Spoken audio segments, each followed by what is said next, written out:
So this morning, I want to explore our understanding of light, our relationship to light, and why we find in so many religious traditions an honoring of the light in this season, this time of year.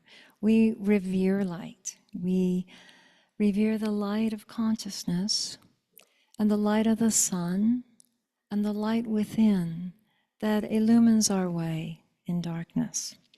The spiritual master Jesus said, he said both, I am the light of the world, and at a different time, in a different setting, he said, you are the light of the world.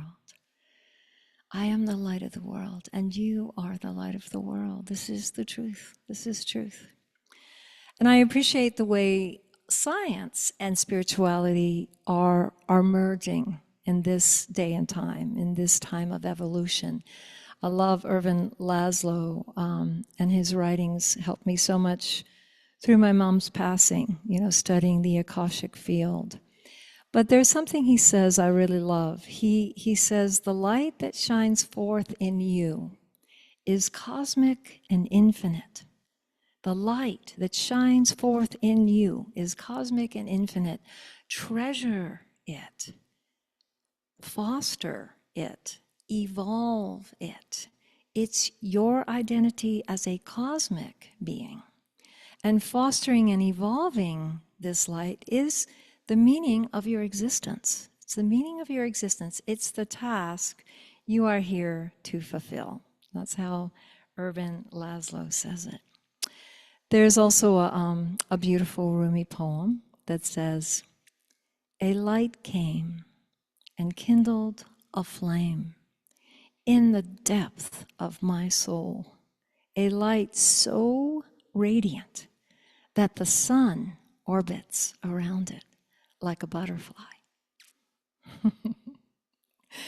I love that because in Hindu scripture, they often describe the self, our true nature, as the light of 1,000 suns, the light of 1,000 suns. And so, as the days are their very shortest, we have exactly 1 week from today is the winter solstice, and we'll be back in the Havara, and we'll celebrate that. And we're in this season where light is celebrated, and it has been celebrated for at least 200,000 years, right? Humans have worshipped the light. Obviously, this morning we're meeting online, right? Because, we hold our services in a Jewish synagogue.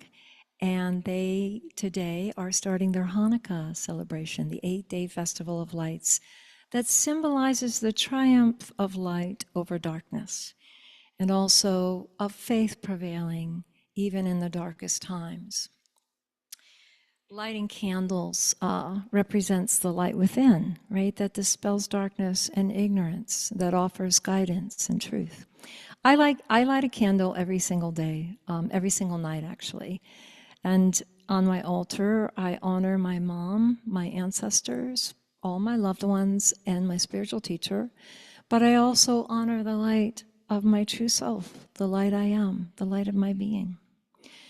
When we celebrate next Sunday, the winter solstice, I want to share about the pagan tradition and how they view the celebration of light and the rebirth of light and the honoring of the sun. We have a lot of songs about the sun next Sunday. But the tradition of worshiping, of sun worshiping, it goes back further even than the pagan tradition to ancient Egypt, and it's alive and well today in many earth-based traditions. And in that context of honoring the light, light symbolizes life and energy, as well as the knowledge of the divine. The thing I love about the pagan tradition in particular is it's so deeply rooted in the natural world, which is really my first guru is nature, and they don't see darkness as an enemy. They see it as a necessary duality on this plane, and that it offers balance. It offers that time of rest and that time for growth and that time to go within. The seed is germinating, right? The oak The oak seeds are out there under the ground germinating, getting ready. It's an inward time. And it's similar to the Taoist tradition of complementary opposites, the darkness and the light. The darkness has its place. In the Christian tradition, I haven't spoken of this yet this season, but it is the focus on Advent. Sometimes I do a heavy focus on Advent this season. I'm just touching upon it. But the Advent season is all about preparation to receive the Christ consciousness. And in the unity tradition, it's very much to receive that inner cosmic Christ, growing the inner light of our heart and our mind.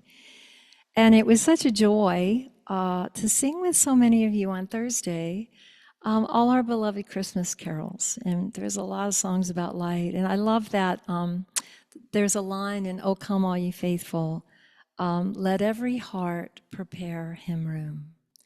I love that line. Let every heart prepare him room, prepare her room, prepare love room, right? Prepare room for the greatest light of the Christ consciousness. You know, how can we look into these precious dear hearts of ours, right? How can we take care of our dear heart that feels so much and that has to hold so much and really go through so much? I had an experience a few days ago where something happened in my environment. I don't want to go into it in too much detail to protect the innocent.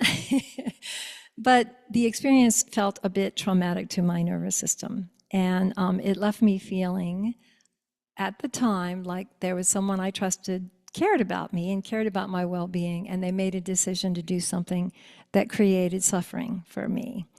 And so I was in this, the other day, I was in about this 4-hour period of suffering, and my nervous system was acting as if it was a 5-alarm fire. It was responding that way. And so my emotional body was rebelling with all sorts of feelings. You know, I was feeling anger arise. I was feeling unsafe. I was, feeling some sadness.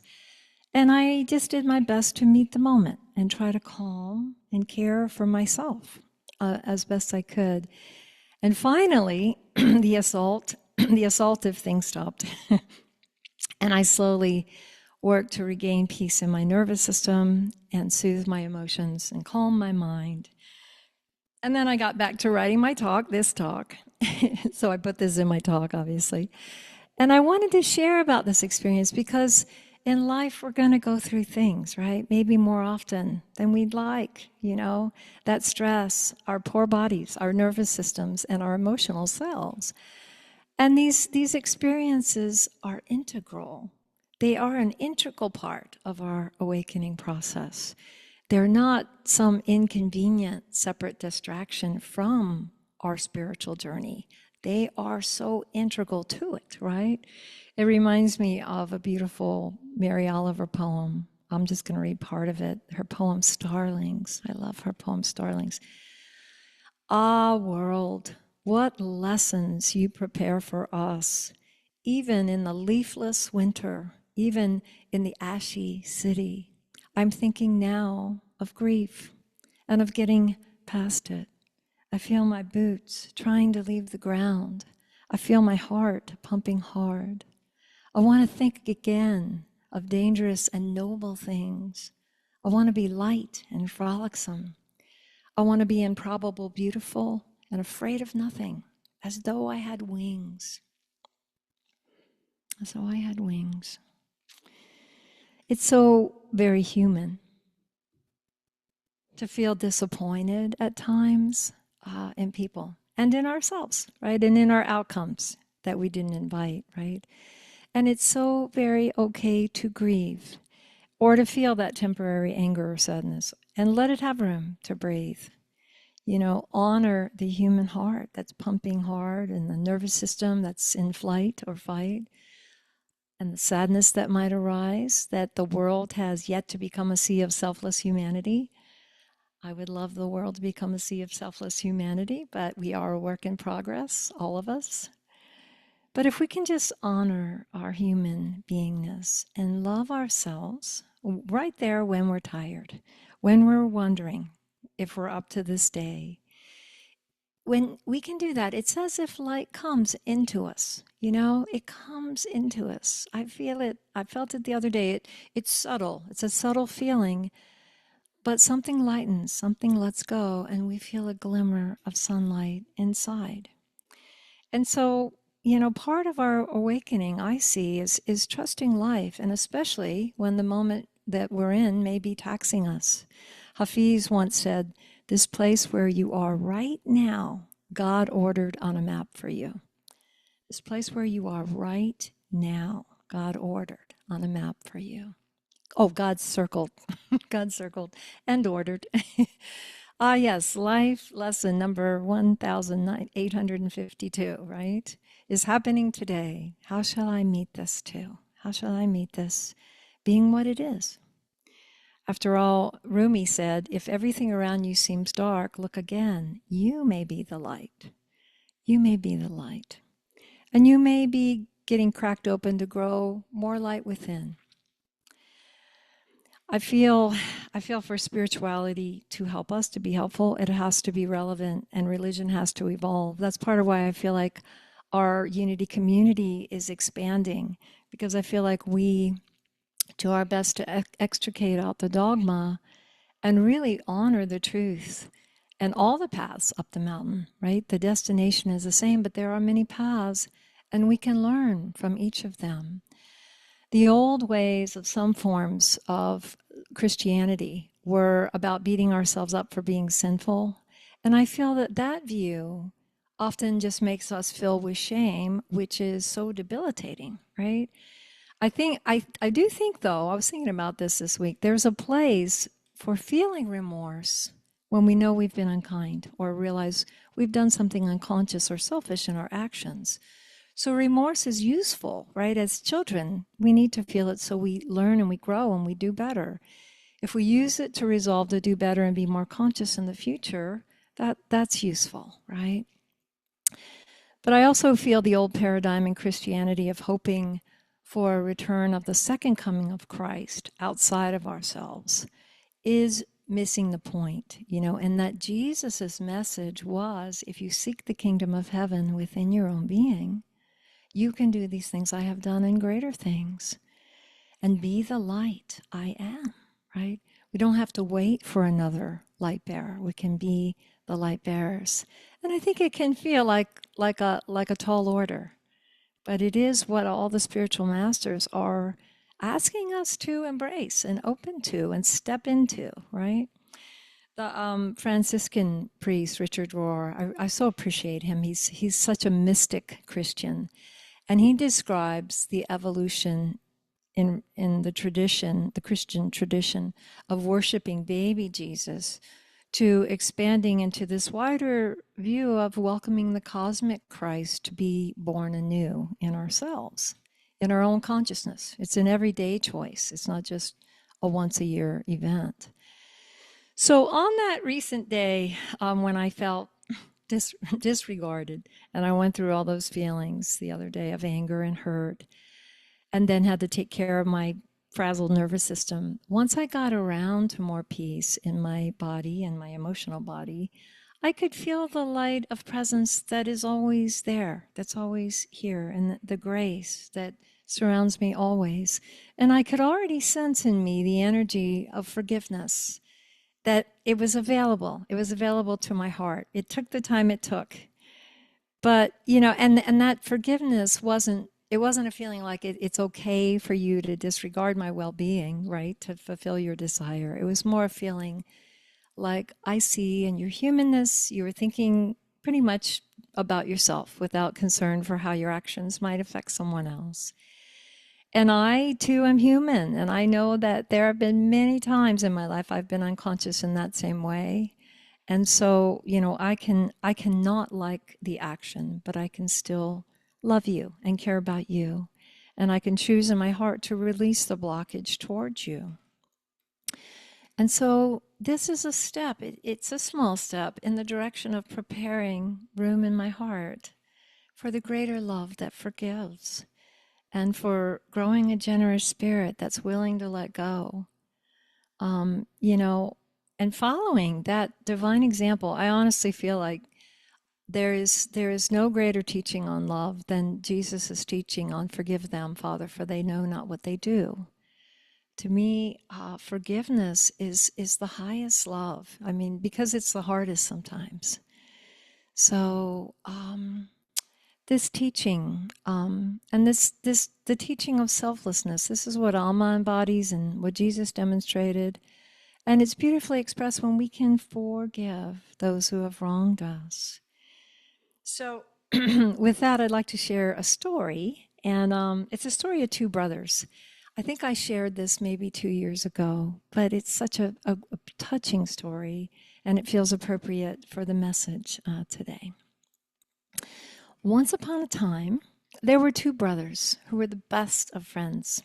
They were born just a couple of years apart, and they grew up doing everything together, side by side. Side by side, they explored the hills and streams and woods around their parents' farm. They ate breakfast in the morning together. They brushed their teeth together before bed.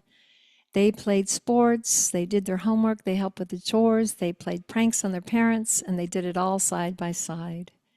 The neighbors said, "Those two boys are joined at the hip." And they were right. The brothers couldn't be separated. After high school, the brothers decided they wanted to be farmers like their parents. And they saved up money and they bought two farms that were, you guessed it, side by side. And the farms were in a beautiful valley. There was even a pretty little creek that ran between the two farms. And for years, the brothers farmed next to each other and they helped each other. Often after a hard day's work, they'd meet at the creek and they'd talk, or they'd swim and they'd fish and they'd watch the sunset. And the neighbors said, "Those two brothers are thick as hair on a dog," which was another way of saying the brothers couldn't be separated. But this time, the neighbors were wrong. The brothers got into a quarrel, and it was their first serious conflict ever. And it started out as a little misunderstanding, but it grew into a big argument. And the older brother was certain the whole thing was the younger brother's fault. And of course, the younger brother was certain the whole thing was the older brother's fault, right?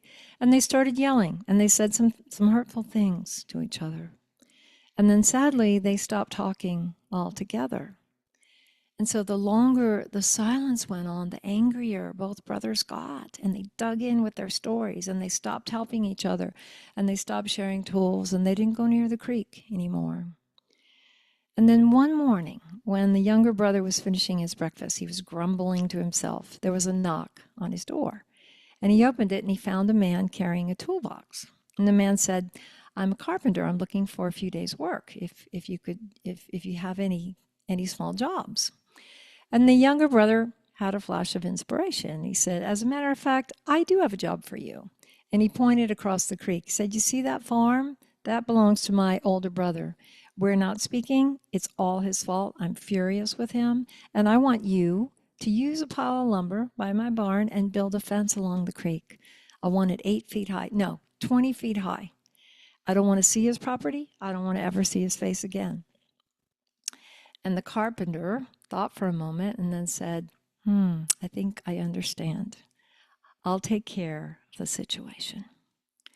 And the younger brother had to go into town. So before he left, he helped the man get the wood and the supplies down by the creek.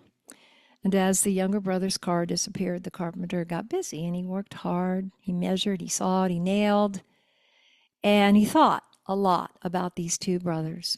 It was hot. He did a great job. And just as the sun was setting, he was finishing and he was loading up his truck. And the brother got home. And the brother was eager to see the fence. And he was incredibly shocked when he got out of his car. His jaw dropped. He couldn't believe his eyes. There was no fence at all. Instead, there was a bridge. There was a bridge, a simple bridge, but it was sturdy. And it stretched from one side of the creek to the other. And what surprised him most was the sight of his older brother coming across the bridge, his arms outstretched. And the older brother said, "What a kind brother you are to build this bridge. Thank you." And the brothers met in the middle. And first they shook hands awkwardly. Then they hugged and they apologized to each other for all the hurtful things they'd said and done. And when the brothers turned to thank the carpenter, he was about to leave. And the brother said, wait, stay a few more days. I've got other projects. And the carpenter said, I'd love to, but I have to go. I have more bridges to build. And the brothers watched the carpenter drive away. And as they did, they promised one another that the next time they had an argument, they would meet in the middle of that bridge and work it out. In the middle of that bridge, they'd meet and work it out. I love this story. I love it, I think, in particular, because one time my big brother and I, who you know, most of you know, and you know I adore him, we got into a major disagreement in our lives. This was a long time ago, but we didn't speak for about a month, and it was so unbearable. I couldn't sleep, I couldn't eat or function, and I finally called him, and like these two brothers, we both apologized. It was a little awkward, but we worked it out. We worked it out. And so, for the light to grow within, we can choose to really dedicate ourselves to letting go of grudges. You know, I think there is no greater way to embody the Christ Spirit than to really clear and clean and release our hearts from all blockages. And get in the habit, resolve, maybe in the new year, to get in the habit of just letting things go more easily. If you ask me how I've changed over the years from spiritual practice, I think one of the main things that I see in myself is I do let things go more quickly, much more easily. Because I know I want my heart to stay open. I know to do this work, to serve and to be an example, I have to have my heart clear. It has to be open. And I still get angry. I still feel resentment, but I'm able to let it go much quicker. I don't want it to have any space in me for very long. So, yes, making a habit of letting go natural, letting love be our factory setting, and honoring one of Jesus's greatest teachings on radical forgiveness. Forgiveness frees us from bitterness, right? Anger binds us, and forgiveness frees us, right? So the earth teaches us about rebirth and renewal, and it includes releasing emotional baggage. And we might feel like we're pretty free of it. I feel like I'm pretty free of it, and then something happens, right? And we have to dig a little deeper. And I actually feel like every moment we do that, we do dig deeper, and we have to stretch a little further. I feel like that is us opening to greater consciousness, embodying the Christ consciousness and the infinite love more, right? So as far as giving gifts, this season, I think forgiveness is a great spiritual gift. In my opinion, one of the greatest acts of love towards others and towards ourselves. So, my friends, may we remember the Christmas gift of divine grace is always flowing to us. It's always flowing to us. Let us let the light of this grace grow in you, grow in me, grow in us in this holy season. I'll close with a few words from Amanda Gorman's poem. I love this poem. She said, "For there is always light, if only we are brave enough to see it, if only we are brave enough to be it. So let us be it. Let us be it." Thank you. Thank you. Namaste.